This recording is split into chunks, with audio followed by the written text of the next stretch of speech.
Guys, कसे आहात तुम्ही सगळे? आय होप तुम्ही सगळे छानच असाल.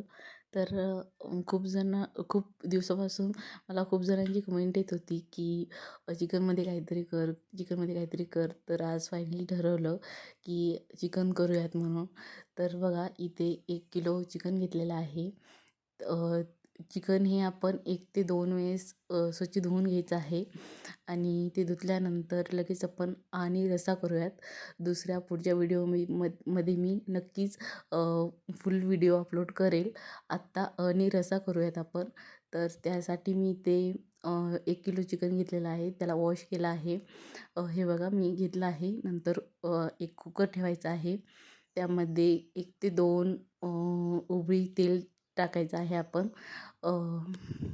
तेल टाकून झालं की लगेच त्यामध्ये आलं लसूण पेस्ट टाकायची आहे आणि ती थोडी तडतडली की लगेच त्यामध्ये आपण चिकन जे वॉश करून ठेवलं आहे ते चिकन टाकायचं आहे. इथे 1 किलोला मी 2 चमचे अद्रक लसूण पेस्ट टाकलेले आहे.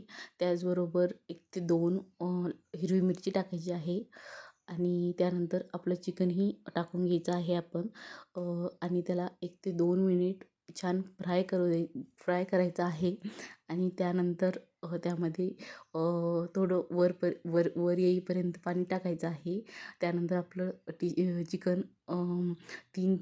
3 शिट्ट्यामध्ये होऊन जाईल.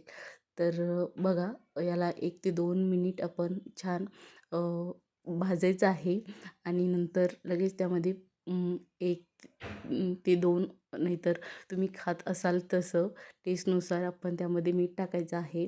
मीठ आणि हळद, बस 2 याच्यामध्ये आपलं चिकन कुक होऊन जाईल आणि 3 शिट्ट्या त्याला काढून घ्यायच्या आहेत. तर बघा, इथे मी टोटल 4 चमचे मीठ टाकलेलं आहे आणि त्याचबरोबर 1 छोटा चमचा हळद टाकली आहे आणि हे दोन्ही टाकल्यानंतर एक वेळेस मिक्स करून घ्यायचं आहे आणि 1 तांब्या यासाठी पाणी इनफ आहे. तर त्यामध्ये मी 1 तांब्या असं पाणी टाकत आहे. तुम्हीही तुमच्या आवडीनुसार पाणी कमी जास्त करू शकता आणि टेस्टनुसार तुम्ही मीठही टाकू शकता, कमी किंवा जास्त टाकू शकता. नाहीतर नंतर तुम्ही भाजी करताना टाकलं तरीही चालेल. तर बघा, इथे पाणी टाकलं आहे. 3 शिट्ट्या होईपर्यंत आपण याला कुक करायचं आहे. चला, तर मग झाला आपला रस्सा. चला, तुम्ही करा लवकर लवकर सबस्क्राईब, लाईक, कमेंट, शेअर.